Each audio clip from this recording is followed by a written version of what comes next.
Awesome. Cool. All right, I say we get started, y'all. All right, well, I welcome you all for being here today. My name is Lauren. I'm the co-founder of Focus on Health, and we are a platform that advocates for the health and wellness of the food and beverage sector.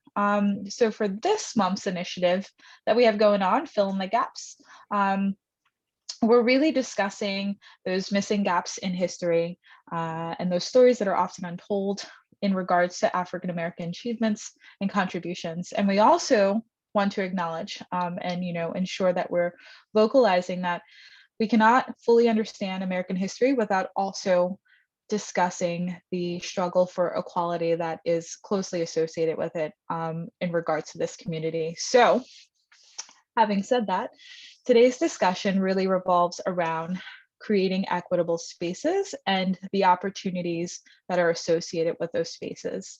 I'm really excited to have this panel today. They're all amazing. And it's really funny. It's probably the most eclectic group of people that I've ever seen in my life. So I'm really just hyped for it, So I'm going to start by kind of prefacing the conversation, what we're going to be talking about. I'll have each of them introduce themselves. If at any point you have questions, feel free to throw them in the chat. We definitely want to ensure that we can get those answered for you all. But yeah, I'm just excited to have you all here. All right, so equity and opportunity are two words that have been heavily utilized as the Black Lives Matter movement continues to pick up momentum. But what do they really mean? Join us today as we take a deep dive to explore the words equity and opportunity and how they relate to our respective fields of work. We all have vastly different backgrounds, which is why I'm really excited for this conversation, because this issue does present itself in all sectors. So we'll discuss those two words, how psychological safety influences the way that we create opportunities, utilizing or the importance of utilizing subject matter experts, and addressing the African American achievement gap. So without further ado, I welcome the panel. And I think I'd love to start off with Josh Davis. Introduce yourself to the lovely folks that we have. I knew you was gonna start with me, you know what I mean? But now, what's up, everybody? I'm Josh, Chicago, Southside Chicago, representative, founder of Brown and Balance. We do advocacy work and pop-up event, Black bartender events all over the country.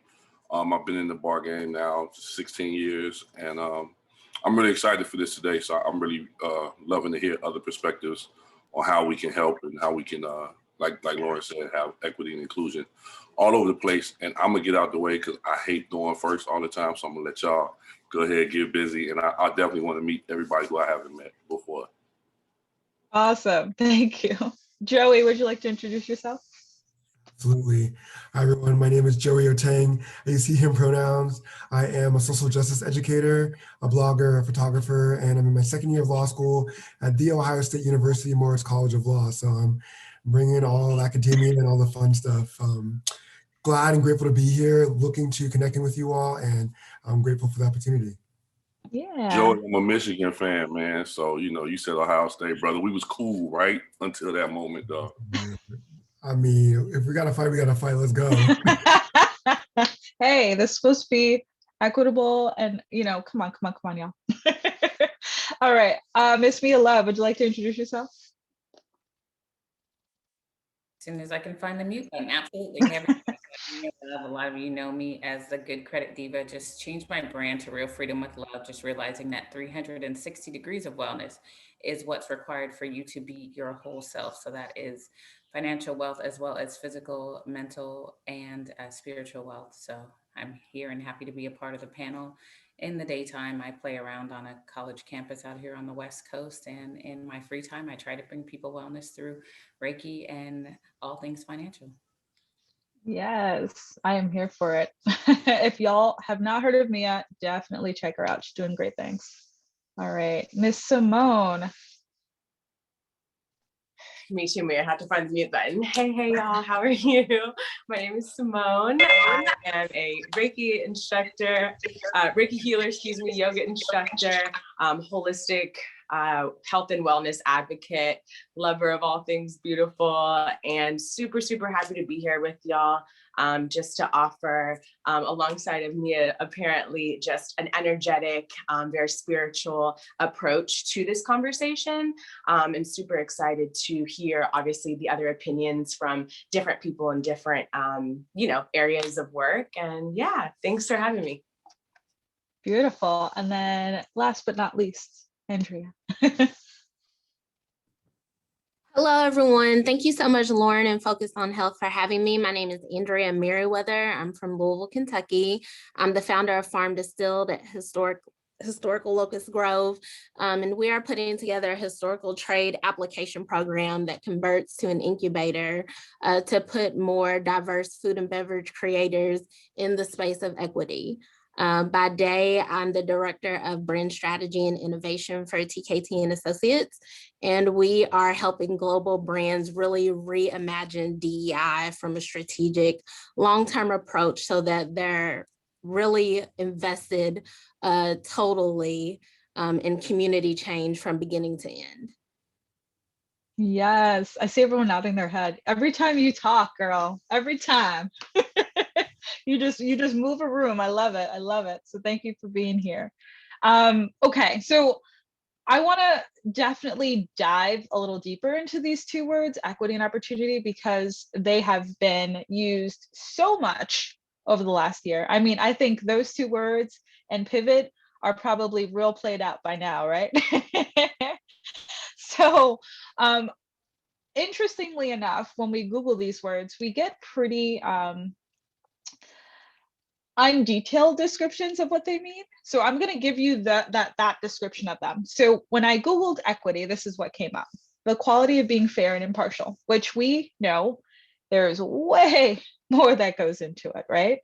And when I Googled opportunity, what came up is a set of circumstances that makes it possible to do something. So I want everyone to kind of think of that, what that initial definition is, and then at the end, we'll reference that to really just compare, right? So I want to start off by asking this question to Simone. What is equity and opportunity?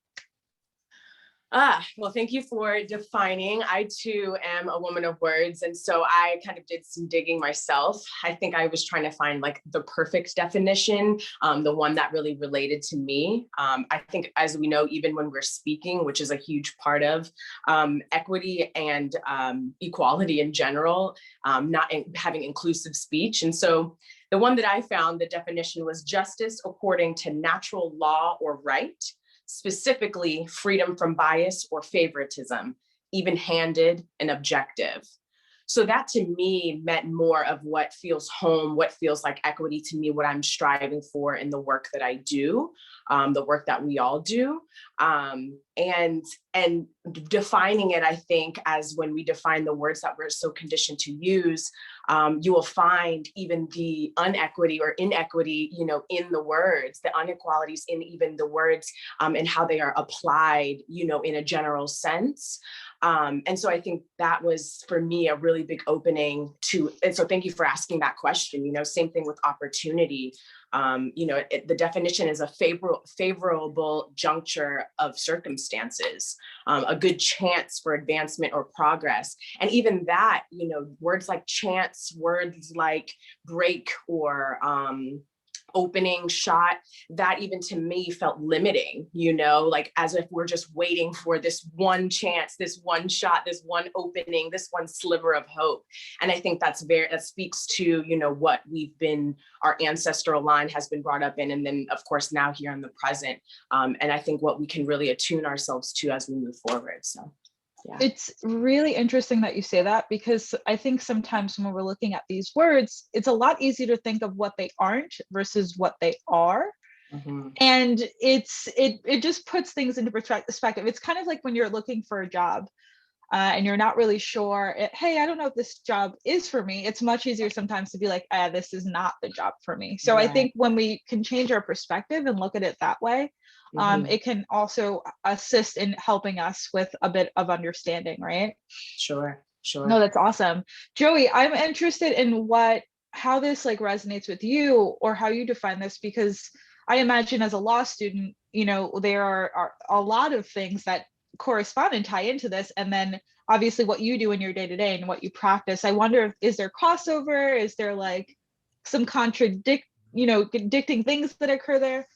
Absolutely, there's so much in there. I think for me, equity is meeting needs, right? Like, what do people need? How do we provide people what they deserve? I think it's living with dignity. That's how I describe equity. And then opportunity is the ability to access, right? Like, it's not the chance. Like Simone was just saying, right? There's some ambiguity there. I'm like, people deserve what they deserve. And so for me, when it comes to education, we see this as an ongoing conversation with lots of lip service, right? Not necessarily the opportunity to actually put this into practice. And the law is a challenge each and every day. It's on full display, as you can tell, I think with what's gone on in the past month. I mean, January was a time, this impeachment. And I think about time, care, and opportunity in the law, especially when it comes to the history of Black folks in this country, where Black folks have not been given any of those things, right? Black folks are incarcerated at these astronomical rates that are disproportionate, right? 40% of folks who are incarcerated are Black, but Black folks only make up 13% of the population. I think about even me accessing law school, only 4% of lawyers are Black, right? But that's the majority of people who are using legal services. And so that's a problem, right? Like, inherently, other folks cannot do the work of representing Black folks, but we know that more often than not, Black folks are bringing a different perspective when given the opportunity to be representative. Yeah. That's crazy. And it's interesting. I'm reading, so you want to talk about race, and it really discusses perspective and inequality. And what you just said there, if that group of people is utilizing that service, but they're not represented on the other side, how can the folks representing them understand what they are actually encountering and going through, right? Man, that is alarmingly low. Yes. Yeah. It's been, it's fascinating to see, because we know that people approach different things based on who they are, right? The way that we all do our work is influenced by our identities every single day. And so I think about the empathy that I bring to when I'm doing a social justice workshop or when I'm representing a client is going to be really different, because I know the way the law works, and it's not working for me. It's not supposed to. It's working by design, and I'm not included in that, right? So how am I going to be part of making changes when people in power benefit from the way things are right now, right? There haven't been equitable opportunities because people are benefiting from the oppression of other people. So I think equity is on the flip side of oppression. Yeah.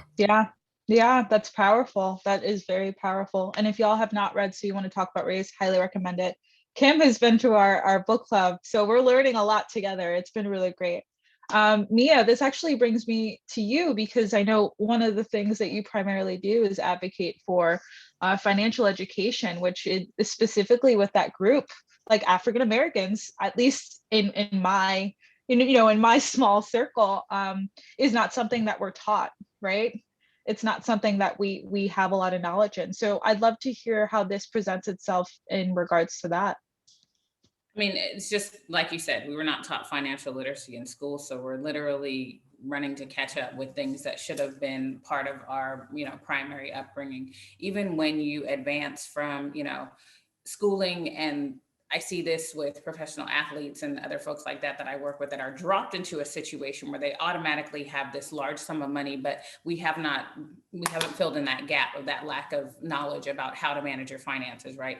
NFL and NBA Players Association specifically has optional financial courses. And until things like that shift, until these are things that we have to learn before you advance into particular places in society. And just like how, Josh had Quan there right now, right? He's listening in the background to what we're saying, and he brings him in so that he's exposed to these types of conversations at a young age, right? We start working from 8 to 18 years old to make sure that young people are aware of how to manage your finances, because we weren't taught. So we're always going to be in a lesser area. We're always going to be running to catch up and just, trying to build that knowledge that should have been given to us initially. I've had the same conversation with my parents. They were great about saving, great about putting into their retirement, but we should have been as much a part of those conversations, that they were having about how they did that, as we were about the fact that, and you hear me talk about this a lot, my mom saying, you want to go to McDonald's, you don't have any McDonald's money. Not only did you create a trauma for me, because I wanted the French fries, but you talked about lack.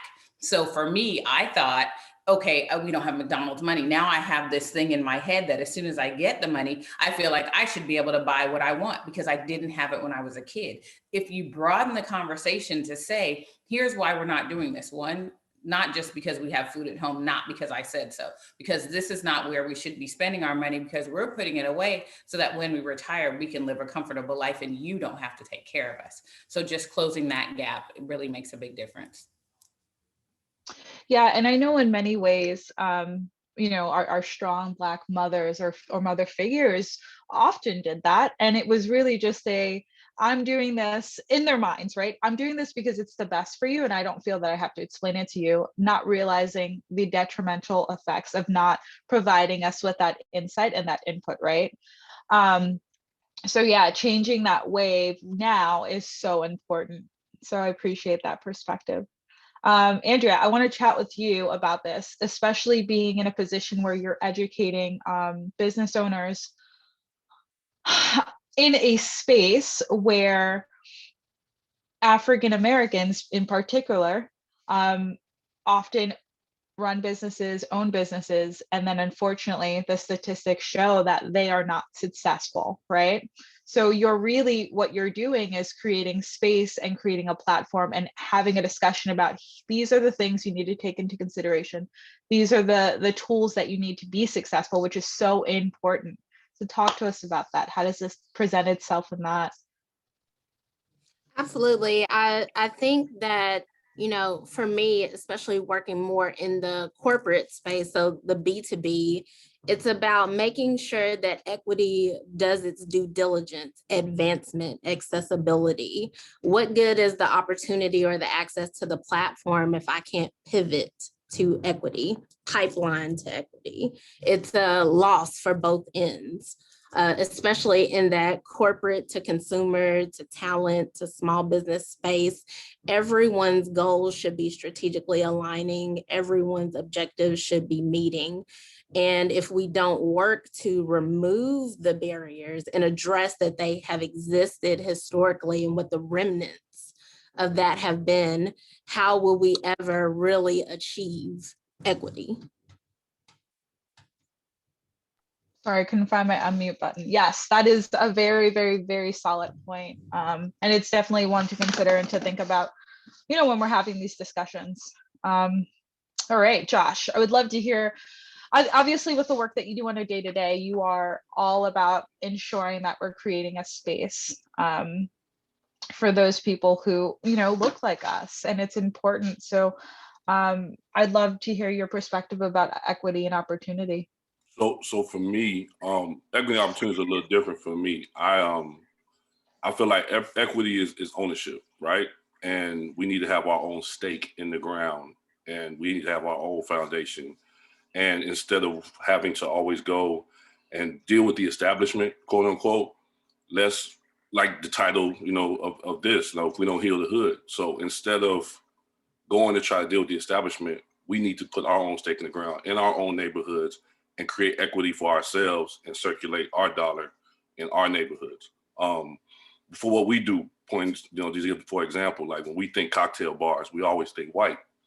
We always think we have to go to these certain ones in every city that we all travel to. It's like, no, how about we create our own version of that in our neighborhoods, and that gives us equity. But to do that, sometimes we have to make our own opportunity and not wait for anybody to give us an opportunity. A lot of times you guys just kick that door down and do it for yourself. And sometimes you become a martyr, but becoming that martyr, you actually open the door for someone else to come behind you and take that mantle that you had and take it to a whole different level. So if you're comfortable enough with yourself and you feel well enough to say, I remember Dave Chappelle said it, like, the first Black person is always the hardest one, right? The first Black person to do something.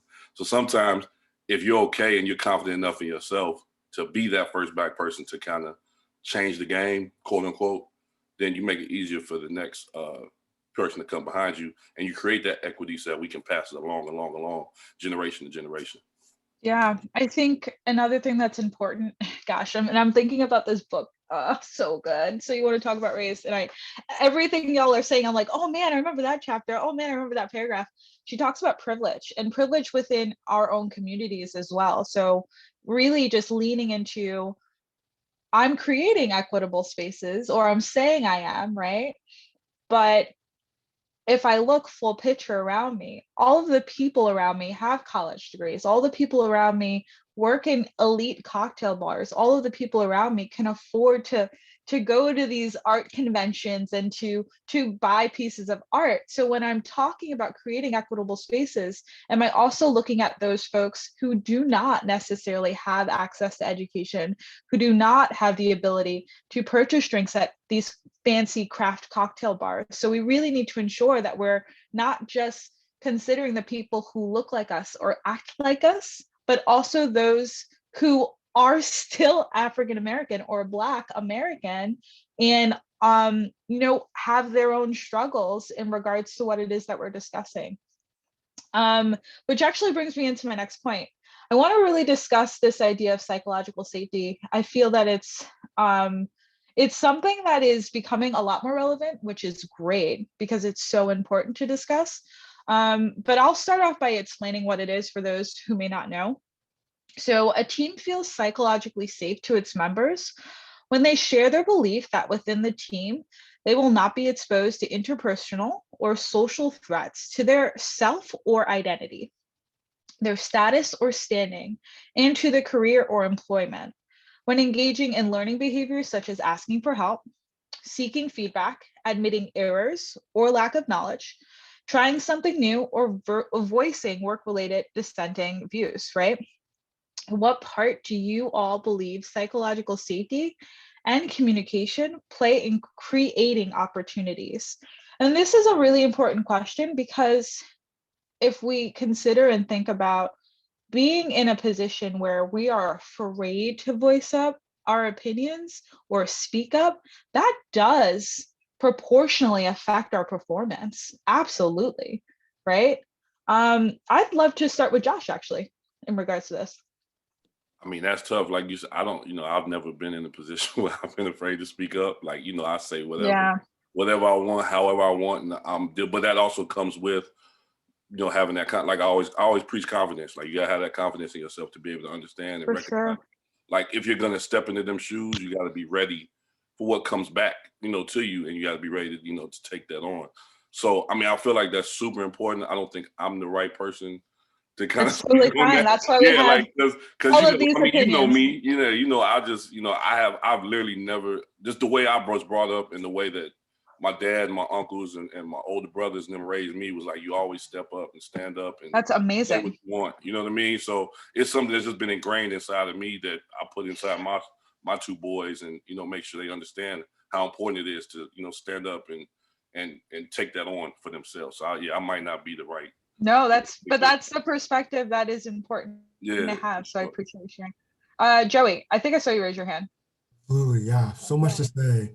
I just saw this tweet the other day that like shook me, and I was like, oh, I'm resonating with that. Where it was oh my gosh, a Black man in academia talking about Black folks have an idea and understanding of real talk. Communities of color have real talk. At a certain point, you stop talking about nonsense and you get to the point you tell the truth. But white folks may not have real talk. There's this like separate side meeting where we're kind of talking about like, what have we agreed upon? What's going on? Where Black folks at some point will just stop and be like, you know what, here we are. Let's just get to the point, right? And I was like, wow, that is it. And so I was thinking about the ways in which we see Black folks, specifically Black women, categorized as aggressive, right? Or like, she was very direct, or I felt attacked. No, she told you the truth, right? Like we stopped playing respectability politics. I stopped placating you. And so I think about psychological safety as the opportunity to tell the truth, right? Like Josh is saying, like just to be able to carry yourself and be confident and tell the truth. And I'm not here to placate you, right? I'm not here to make you feel good about what's gone on in our communities and our organizations, whatever. This is what's gone on. This is who we are, and this is who we have been. Who do you want to be in the future? And we can't get to that point without telling the truth. I think about the opportunities to like have what you've experienced be real. I think about gaslighting a lot, like especially being in predominantly white spaces. Like I find academia, I mean, the law, every time I've been in school, that's where it is. Last semester was the first semester I've ever had another Black man in any of my classes, and I'm 27. Wow. My entire life, right? But something happens, someone says or does something harmful, hurtful, racist, whatever, and there's this moment of like, did that really happen? And if people never address it, right? Like, oh, you're blowing it out of proportion, or that just happened to you, it's an isolated incident, that's gaslighting, right? It did hurt, it did happen. And so psychological safety is, can I tell you the truth? I just did a workshop today, actually, with faculty members on creating inclusive classrooms. And I talked about this racial barrier that might exist in a lot of communities, specifically with white folks, where we have a limit as to how far we can go with you. You might say you have a Black friend, a Black community member, whatever. That's not your friend. Let me tell you, if we have not talked to you explicitly about race and racism and what you've experienced, there's a block there. Oh, I don't trust you, right? You have not earned my trust. You have not validated me in that way. And that's huge. Are you going to gaslight me or not? Because everybody else is, right? We're pretending like we're not dealing with white supremacy and racism, or I don't know, like white militias taking over the Capitol every day. Like that's our reality. And we're supposed to function? No, psychological safety is me being able to trust you and tell you the truth, and you can tell me the truth. Yeah, and that's really, really important. I'm going to reference the book again. Simone, I got you next. But one of the things I think was really, really just so powerful reading was that just because, well, it was part of the discussion, not in the book, but just because you haven't necessarily experienced what I am telling you and you can't specifically relate to it, does not mean that what I am telling you is not true. Doesn't mean it hasn't happened, right? So we really just need to lean into that. I think we often try our best to relate in some capacity to what someone is saying. And I do it, I'm guilty of it too. I'm not saying I don't believe what the person is saying, but like I'm like, oh man, I've totally experienced something like that as well. And it's like, no, we don't have to do that. We don't have to relate to what that individual is going through in order to validate what they are saying. And I think that's just something that's really important to remember. Simone, I would love to hear from you. I just love what all of y'all are saying, and Joey he made a lot of points that really resonated with me in regards to, actually, and Josh too, because you gentlemen both spoke to like your individualism. Is that a word? It's a word today. But like your individualistic, like, right, like views, and that makes me, in like a holistic approach, it makes me think about the comfort level. And when Josh spoke to your confidence, to that point, I think that a lot of us, in my experience in my field, right, in the wellness field, there is that lack of confidence and there is that lack of comfort in all spaces, because you kind of have to eggshell, right? When I think the wellness industry is so vast, it's like a multi-trillion-dollar field now. Why? Because there's been a lot of influence that kind of wildfires, and it spreads, but within the community that kind of like has lineage in health and wellness, right? The Eastern Indian, the Black, the African, the Caribbean, the Latinx communities who have lineages in the health and healing practices that we're bringing now, that are being capitalized and commercialized and spread and that type of thing, right? I think that we don't even feel comfortable or confident stepping into these fields, which are so close to us, right? This is within our culture. This is what we've lived. And, even speaking into like to my own situation, it took me a while to really feel comfortable and confident. And even me having to step outside of, working at a studio or practicing under a practitioner, right? And having to create my own events and my own experiences because I wanted to stay authentic and true to what I knew, and to build that confidence, because I don't think that I had it. Right. And so, I think to both of you gentlemen's points, it was a really great viewpoint to see, I think, from a masculine position as well, because, within privilege, I think that there is masculine and feminine privilege, right? And perspectives that people see us as. And so Yeah, I mean, I think that there's really a lot to say about this topic. So thanks for asking this question, seriously. Yeah, it's a really great point made. And I'm thinking a lot about how Joey was stating the angry Black woman, whatever we want to call it, and how when we Stereotype. and how when we create these stereotypes, they are extremely damaging because they become a social norm, right? So then it's like two different sides of this. It's one, then you have the Black woman who is afraid to speak up because she doesn't want to be named or dubbed the angry Black woman. But then you also have the person on the other side who is quick to be defensive or offended because they feel that they are encountering an angry Black woman. So I think that we just need to really understand how it affects both sides. It's very damaging. Mia.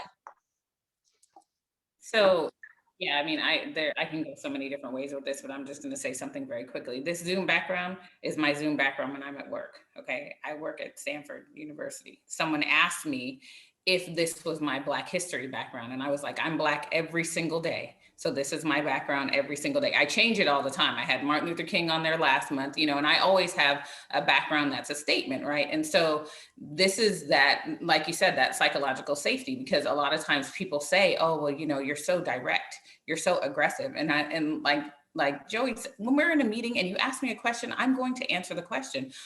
You asked me, so I'm going to answer. If you don't want me to answer, then ask someone else, you know, but don't come back later and say, oh, well, that was kind of aggressive. Do you want to say something else? No, I said what I said, you know, and it's just that situation where we constantly have to remind people, this is me, this is who I am, I'm not going to change, I'm very good at being myself, and this is the only person I want to be. And if you can't authentically accept who I am, then we actually have a different problem. It's not my problem, it's your problem. So we can talk about that as well, you know, but it's literally, like Josh said, standing 10 toes down in your stance and realizing that that's who you are. Now, have opportunities been moved away from me because of who I am? Absolutely.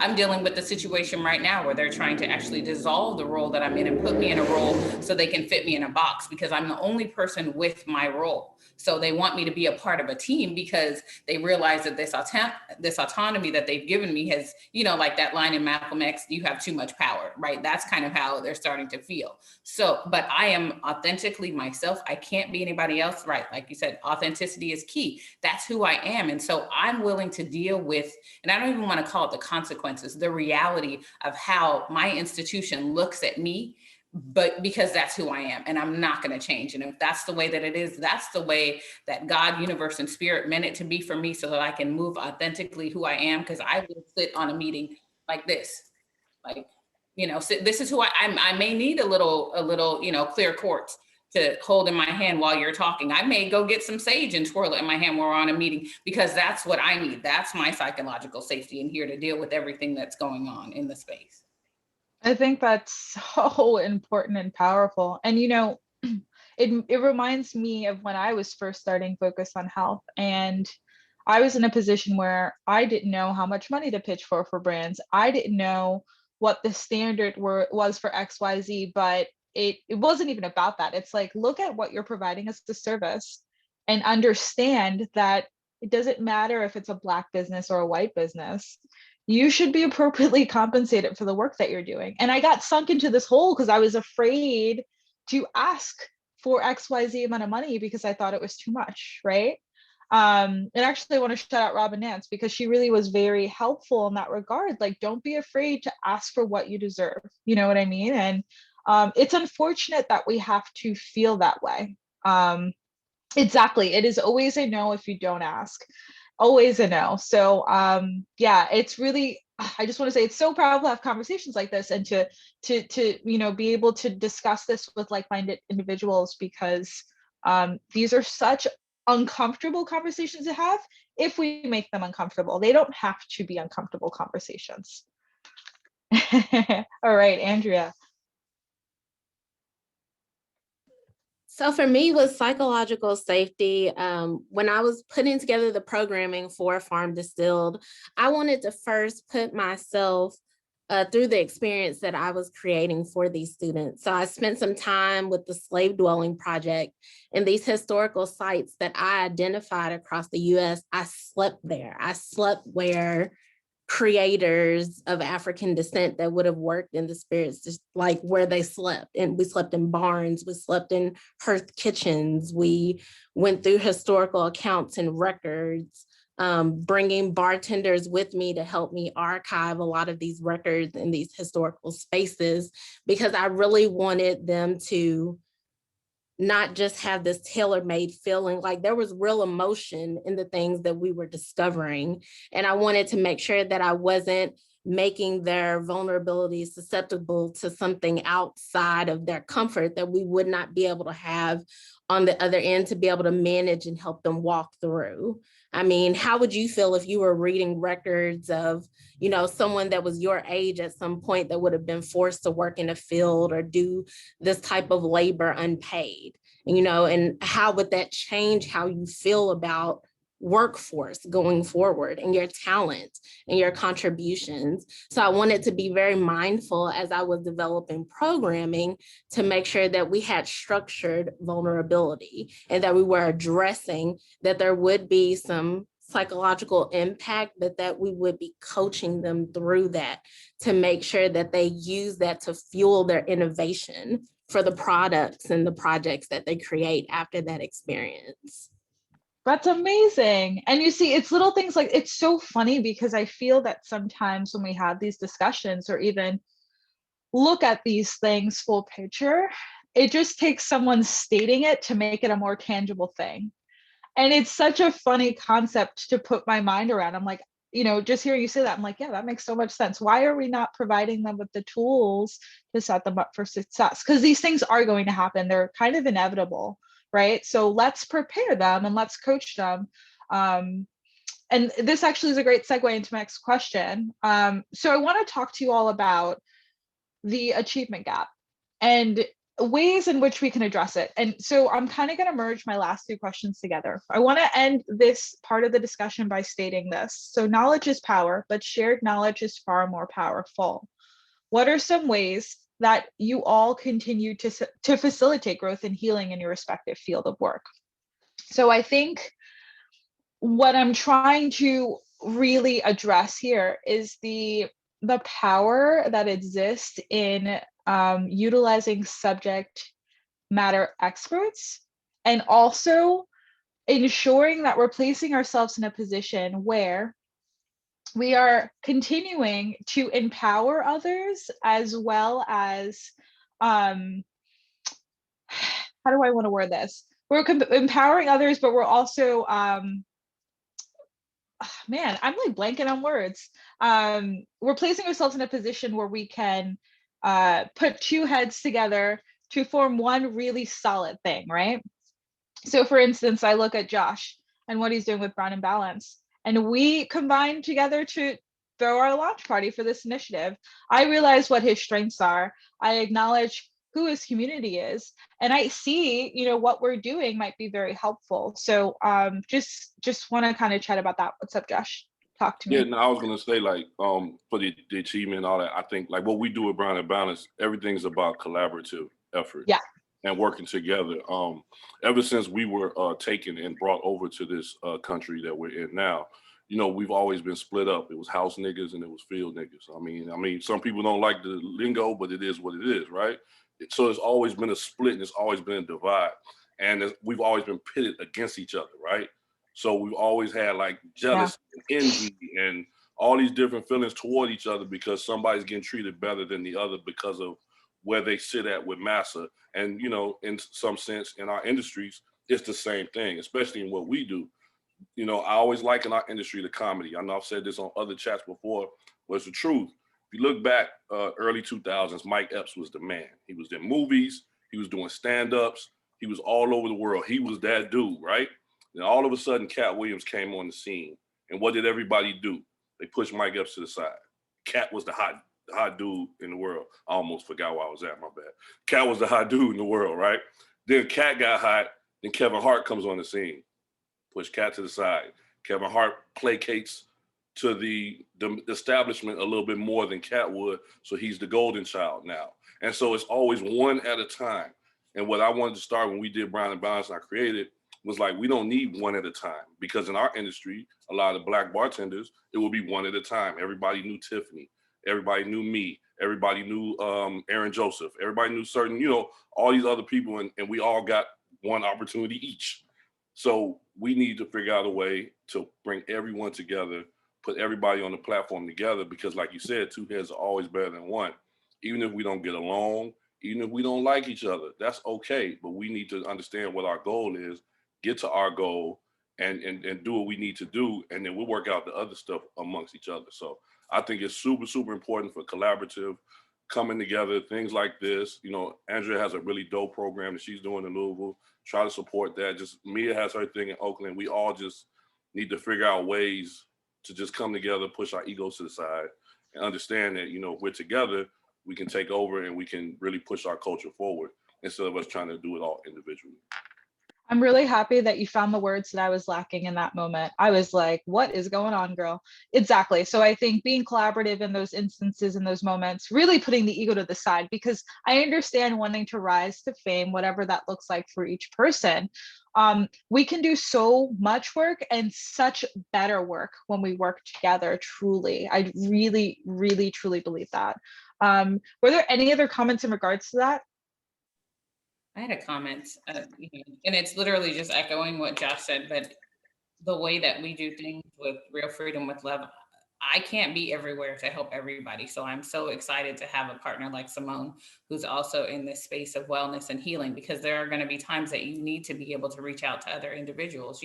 Anything that I know about financial literacy, I'm always trying to pour it into other people. We did a thing on Brown and Balance at one point where I did a quiz and started out with true or false. Josh got all the answers right, not just because he's smart, but because he has been, learning more and more about financial literacy to pass it on. You know what I mean? So that makes me happy that what I'm saying and what we're doing with this work is being received by other individuals, and that people are able to tell the story. When Lauren, when you and I talk about things, the fact that we're having those conversations means that you can pass that information on to someone else. So it's all about growing. It's all about, bringing our community together and not trying to be the one person that holds all the information in. We have to be able to share the information and, teach others about what we know.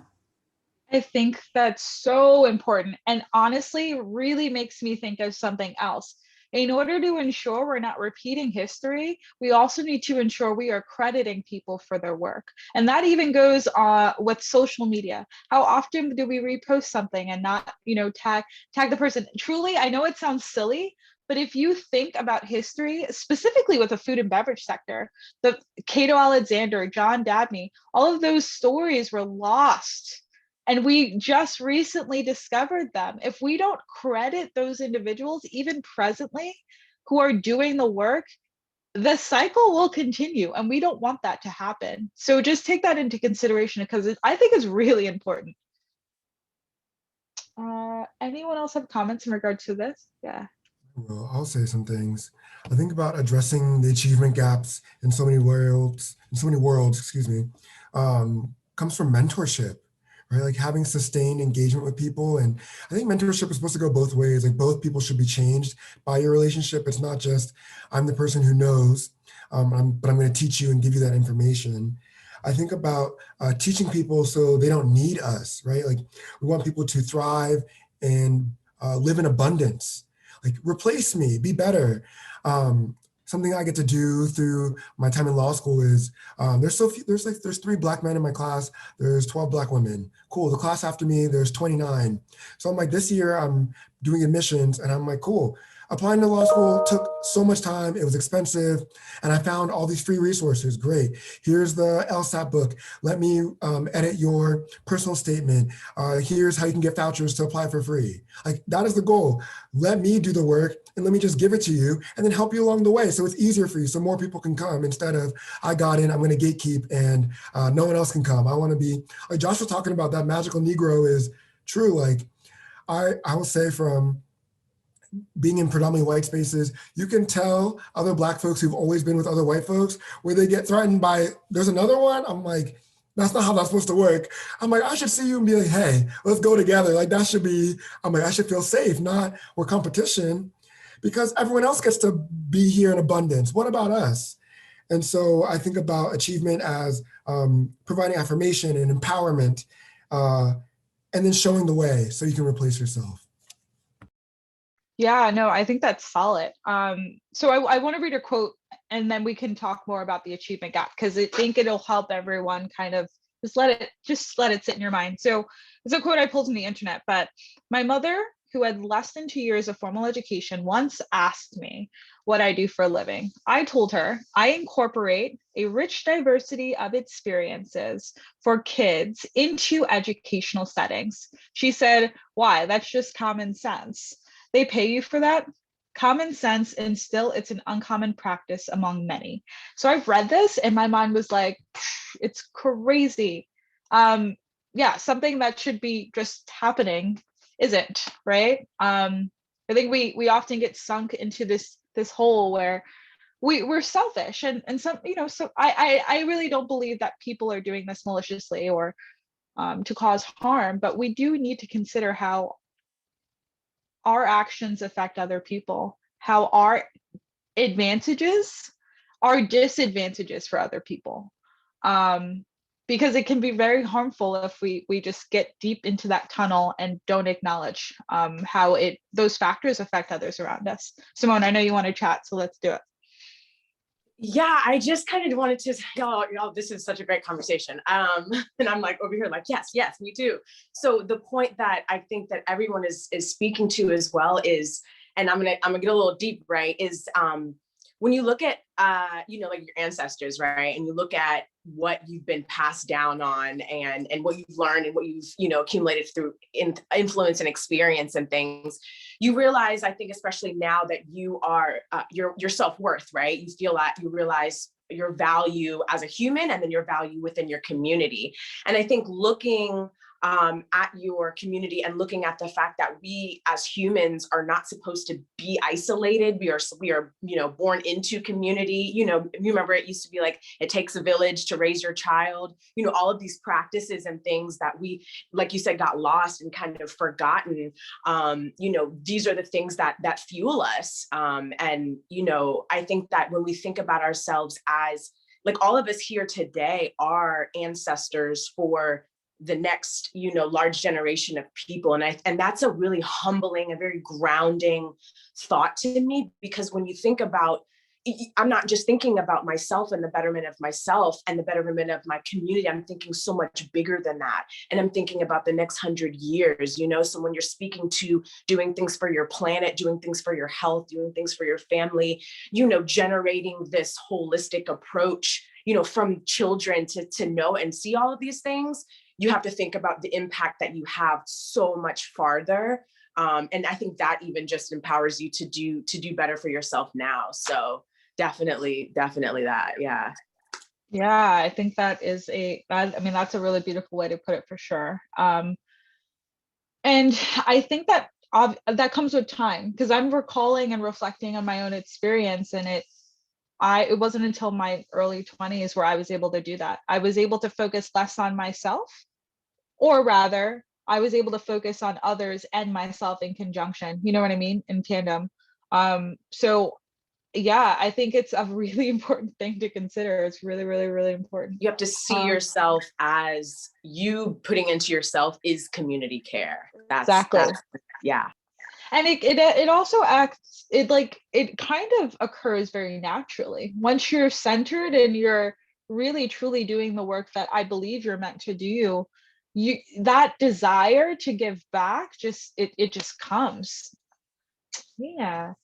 Okay, so I love that you said that, Lauren. I just have one thing to add. That's why I always try to be mindful of not taking up space for incoming talent or talent that feels trapped mid-level. When brands or anyone calls me and they say, oh, we need another judge on this panel, or we need some sort of representation, I know that that's essential to making sure that a diverse competitor has a fair chance of being judged levelly, that, and I make it, so that I try to like post competition or even pre if I can to go out and say hello to them and say good luck, God bless you. If you ever need anything, here's my number. We have to be able to lend ourselves outside of popularity and outside of notoriety, and just letting people know that we're there to support them. They need that. And I think that we neglect that a lot sometimes because, like Lauren said, we can get caught up sometimes just in our own greatness, but how much space are you lending to that person, and what example are you showing to them coming up behind you? 100%. 100%. All right. So the name of the panel is "We Don't Heal the Hood, Who Will?"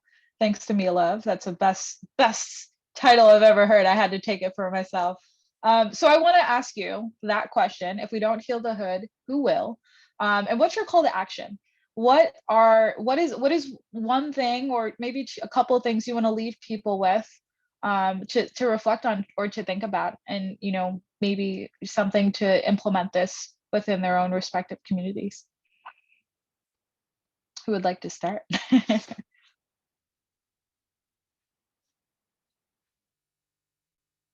All right, I'll go. I don't like going first. Damn. Now playing. No, I mean, honestly, if we don't heal the hood, ain't nobody else gonna do it. Period. To talk frankly, nobody gives a fuck about the hood until they want to come and gentrify it. Period. So we have to create them equitable spaces in our neighborhood. I'm going to use myself, for example. I have never worked in a quote unquote general market bar. I've only worked in Black owned bars in my neighborhoods, period. Because I want to create all this education that we get, all these opportunities that we get from people like Robin and other brand leaders. I'm bringing that back to those younger bartenders, like Andrea said, and trying to say, hey, y'all need to do this. Y'all need to do that. Check this out. I will have this opportunity to do this. I need you to see that. Again, we always think, when we think cocktail bars, we think, the pristine, white dude with a handlebar mustache, some suspenders, some tight ass jeans, some fucked up shoes on. That's what we think when we think of bartender, right? But that's not what a bartender looks like. It's four of them on here right now that don't look like that. So we got to save the hood. We got to stay in it. I live in the hood. I circulate my dollars in the hood.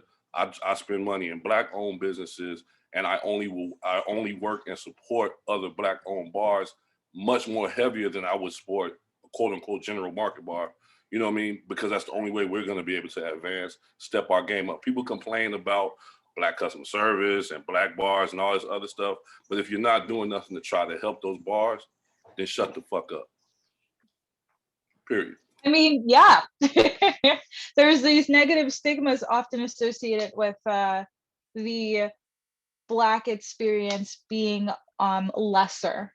And that is a great question. If we have these stigmas, wouldn't you want to, as for your industry in its entirety, change that and provide them with an opportunity to better what they're doing, right? And unfortunately, a lot of people that look like us, because again, the way the world has been set up and the way it's been designed, they feel like if we go to the other side, that's achievement.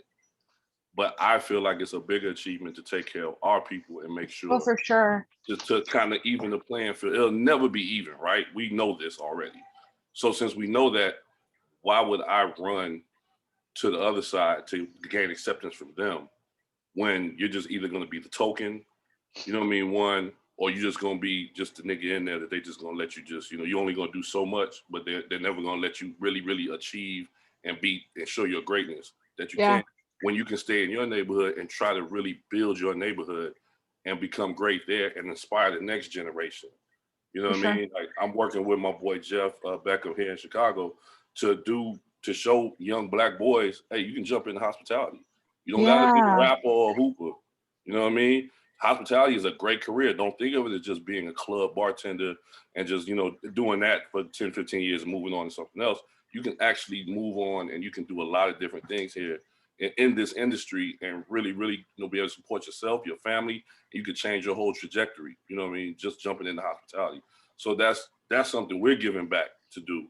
The mentor. We're gonna take care of the sisters too, but I never had a Black man come talk to me when I was young, right? All my homies that came and talked to me had me on the block and in the street. That's just period. That's just what it was for me. So now that I've done that and now I've turned that around, I'm doing something different. I want to show these young boys, hey man, you ain't got to hoop. Them hoop dreams is over with. It's only 1% of us that's gonna make it to the NBA. It's I love even less that. than a percent that's gonna make it as an artist, as a rapper, or whatever you want to be. So yo, this is a viable source of income that you can put yourself through school with if you want to, or you can turn it into a career like I did. Yeah, I think that's beautiful. And, you know, I'm right now, so I grew up in the South Bronx, and I'm right now curating some programs to give back to those folks who may be working at the Applebee's. And mind you, back in the day, Applebee's was where it was at. Like they had some of the best cocktails in the game. But yeah, you know, like presenting the opportunity, making them aware that this is an option. The training program was on point. And also think of like the cheesecake factories in the world. Sorry, I don't mean to go off on a tangent. You know how many items are on that menu? They have to know all of those things. So I think when we think high quality, we need to really understand that it's not just the craft cocktail scene. There are a lot of people doing really great work. And just because it doesn't look like what we are accustomed to seeing doesn't mean it is any it's not less quality, right? And I think we also need to ensure that we are consistently and constantly saying that so they understand that. But yeah, I love that, Josh. I think that's really important. All right, let's see. Anyone else? What is your call to action? I'll tell you, when I originally, when we came up with this particular title, it was for a room on Clubhouse. And what we were garner for that, or my reason for putting that out there, was because I wanted people to understand that you have to leave a situation better than you found it.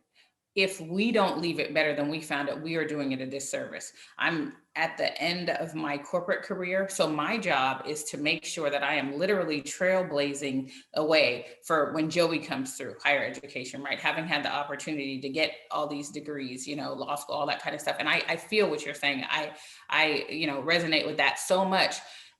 But I also want to make sure that people realize that education does not dictate intelligence any more than age dictates maturity. This is an opportunity that I had. So my job, because I had that opportunity, is to make sure that I leave it better so that other people also have that opportunity. My job recruiting for my replacement in engineering is to go into places that are untapped, places that my university would not go to recruit, to bring another woman of color into this role because it's a male dominated field. My job in the hospitality industry, because I'm not that fierce dope craft bartender like a lot of folks on here are, I'm an event bartender. My job is to make sure that I'm doing events in spaces that they normally would not hire, you know, Black bartenders in. So we're fortunate enough to be able to do events at like the Googles and things like that because of the relationships that we forge. But we make sure that you realize this is truly what the Black experience is like.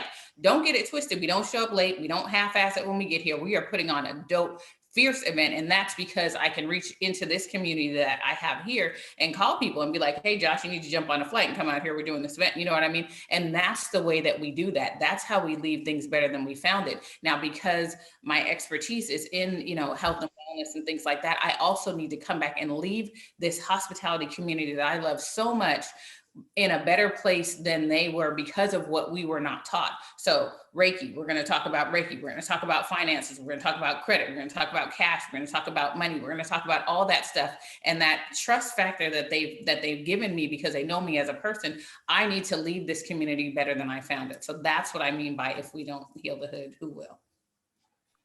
And especially in the Black community, because we do not get mental health. We do not seek out mental health. And I'm always telling people, go find somebody to talk to. You can talk to me. If you don't want to talk to me, go find somebody to talk to. I will give you a resource. I'll help you find that. But we need to do that. We need to heal those traumas. We need to identify those triggers and find a way to be able to move forward. For sure. Yeah, man, this could be a whole other conversation. We need a part 2 here, y'all, because we're talking about mental health of Black folks, specifically Black men. And yeah, Clubhouse tonight. We'll do part 2. No, thank you so much. I really appreciate you explaining that. I think and you know, the fact that it obviously seeing that was like, oh man, that is a great conversation. It's something that's unfortunately not discussed enough. So I really appreciate you and all of the work that you are all doing. Truly. Andrea, do you have anything to add? And Joey, yeah. I just wanted to say it's just very important that we think about legacy, like as we're building and being transformative in these spaces. I think about something that my great grandfather, a sharecropper, told me every day. He said, "Slow feet don't eat." And if you don't get up and if you're not self-motivated and if you're not willing to put forth the work ethic to make it happen, it won't. You can't be dependent or waiting on somebody else to make a move for you. I think about the one Black developer in the early 2000s that gave me my first hotel restaurant development project. I was a Black woman, I was young, I was the only person on that team.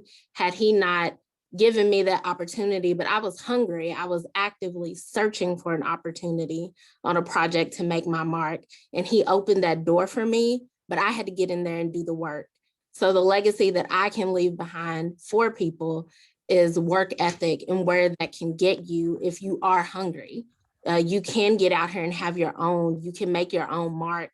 You can innovate spaces that maybe no one ever empowered you or told you that you could, but there's just something in you that constantly calls you to that work and that you have to answer to it, but you have to be willing to commit to the process of it. You know, I wasn't doing glamorous stuff when I was on these project builds. Like we were setting up rooms, we were mapping out blueprints, washing glassware. Like it wasn't beautiful. It wasn't front page of Vogue, cover of Bourbon Plus. Like it was work. And I think that a lot of our industry tends to put that glamour out front, and we haven't been more transparent about the work that we've had to do to get where we are, and it had to be earned. Writing that down for a future panel discussion. Work, work, work. It's huge. I think for me, what I want to put out into the space is, I always think about leaving spaces where I want people to be changed by the experience of me, right? Like I want people to be more themselves. I want them to be freer, more liberated. I want them to be brighter. Like I think for me, healing communities is about making possibilities known. My favorite thing is telling people what I see of them, like giving them an affirmation, something like significant. I saw this in you and I think you can go further, right? Like I had one of my, oh my gosh, my professors in undergrad was like, you know, I could see you as a senator. And I'm like, what? Senator? Of what of these United States, there's been 3 Black senators. You think I could be another senator? No, right? I never would have even considered politics or anything like that. But for you to, in your position, with all that you've done, to say that to me, that was, I don't know, that was speaking it into existence. That was a manifestation. That is a lot. And so I'm like, I have the ability to do that. Every single time I have a conversation with someone, I get to do that. I get to tell them what's possible for them. And I hope that they're changed for the better.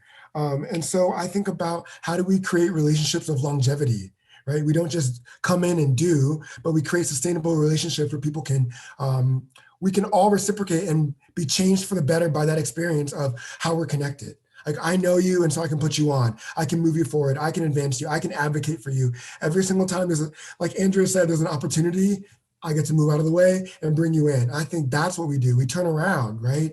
Like Simone has said, like we're planting for the future, the generations. Like I'm resonating with that message of I'm somebody's ancestor, me. Wow. Like if I'm thinking about, like, I just think about my parents and all that they've sacrificed for me to be who I am. And I get the opportunity, and it doesn't just happen by blood, right? By community. That's what I get to plant and manifest and move forward and advance, the cause that is you. So for me, it's how are you going to be changed for the better by the experience of me, for benevolence? Absolutely. I love that. That's amazing. Thank you. I can also see you being like a preacher of some sort, Joey. You are like giving me all of it today. Okay. I love it. Yes. Yes. I love what you said. And I'm glad that I'm going after you because, you know, to keep it short and concise, My call to action is, like I was kind of mentioning earlier, seeing, self-care as community care. It's something that Alex L., I don't know if any of you have heard of her, but she's, big on meditation, big on self-work, shadow work, those types of things. And I think, it goes without saying, you can't pour with, from an empty cup. And I think that's in a way, all of what we've touched on today is that, making sure that, yes, you're doing all of these things and being aware and creating these spaces, but all of that motion out, all of that action is self-care. That's self-love, right? When you're creating pathways for yourself, opportunities, when you're, letting go of your fears and accepting the abundance and, being in the vibration and the frequency of abundance, that's self-care. Those are things that you're doing for yourself, for your soul. And, Joey spoke on longevity, there will be no longevity in your life, right? If you're not tending and taking to yourself, right? I was a bartender as well, and you can tend a bar all day long, but you know what I mean? If you yourself haven't drank water, haven't eaten, haven't, done all of these things, what kind of bartender are you going to be? What type of healer, what type of lawyer, what type of whatever are you going to be if you are not tending to yourself? And, how are people seeing and receiving and perceiving the information that you're giving, right? Speaking to all of this growth and advancement in our communities, if again, they're seeing, well, you don't even take care of yourself, right? So, not to be harsh or anything, but I think it's just a spotlight that I really want everyone to focus on. Yeah, if you need Reiki, if you need yoga, if you need anything, come talk to me. But, I think it's really important that we all just love ourselves a little bit more and a little bit harder. And that I think goes a lot farther than we may realize. So, yes. Yeah, I agree. And then I think my little piece is the importance of community and leaning on community in order to be able to reach those other communities, those other spaces, those other places, because I'm looking at each one and every one of you. And like Mia, I feel like I started a conversation with you one day and then I was like, hey, I have this opportunity. Hey, I have questions about this. And, Andrea, same thing, Joey, I reached out randomly to on Instagram because I saw he was doing amazing things. And it's like, Simone and I did an event together once and I kept her in my circle, Josh as well, with Brown and Balance. And I think if we place ourselves in more vulnerable positions, if we lean into that uncomfortability, if we, try to work with like-minded individuals, we can do so much more. I really, truly believe that. So, I'm happy that I reached out to all of you because now we're here today doing this amazing discussion. And I really, really appreciate you all taking time out of your day to join us today. It's been super enlightening, and every time I have conversations with each of you, I'm no surprise, essentially, is what I'm trying to say. So thank you for your energy, your time, your expertise. I'm really excited to see what you all continue to do in your respective fields of work. And yeah, if anyone has questions, feel free to throw them in the chat. We'll get them answered. But otherwise, I think I'll see y'all soon. Thank you, Lauren. Yeah, thank you so Thanks, much. Lauren. Thank you. Bye, Love everybody. y'all. Remember, leave